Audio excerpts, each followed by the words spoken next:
far as I'm concerned, love is still the most important thing.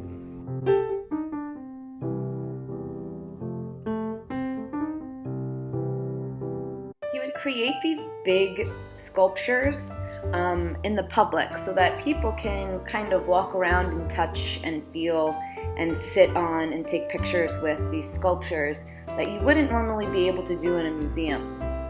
Obviously, not too many people go to museums. More people are going to ball games and other things. So he decided, why not make these things public and strong enough to withstand the elements and people? He would even create the statues in different languages depending on where the statue is. So the one on the right there says love in Hebrew, ahava, and on the left is the word amor, which is love in Spanish. Although that word love was most important to him, he would expand his horizons and he would begin to create numbers and other words that meant something to him. He's quoted by saying that every piece of artwork that he does has some type of meaning to him. We're going to be making these great paper mache letters inspired by the sculptures of Robert, Indiana. So for the first part of the project, you are going to need a ruler, some scissors, some tape, cardboard, get all your Amazon boxes.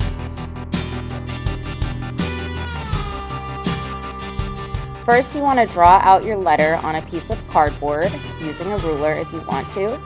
Then you're going to cut that one out, trace it onto a second piece of cardboard to get an exact copy of it. Save the extra pieces of cardboard because you're going to use those to make the edges for your letter. Cut them into roughly 1-inch strips. Cut each side to the correct length and then assemble your sculpture by taping the front and back together. If you have any gaps, just cover them with more tape.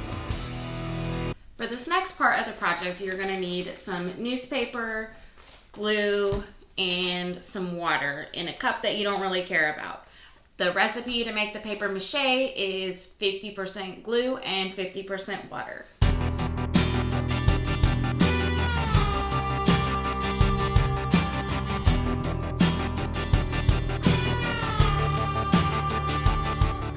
You want to start by tearing different sizes of newspaper strips before your hands get too sticky and covered with glue. Dip the strip of newspaper into your glue mixture and use your fingers kind of like a squeegee to get the extra glue off.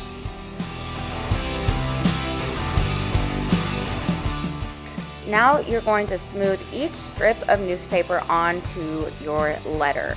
Make sure you get it nice and neat on there with no bubbles. The corners can be a little bit difficult and you're going to end up having to go over them several times and aiming the newspaper in several different directions.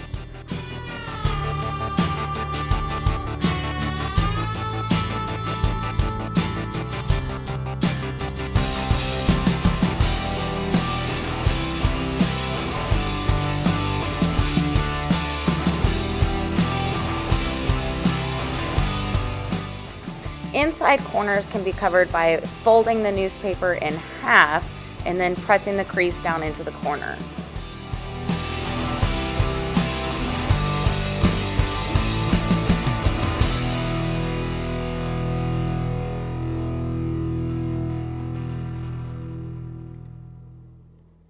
Now that we are done covering our letter with the paper mache and it has dried, we've done it on both sides, you want to kind of feel around, put a little bit of pressure on it, and if you have any spots that are like kind of giving in, you know, if it's not, that means it's not really hard enough, you want to put a second layer on those spots.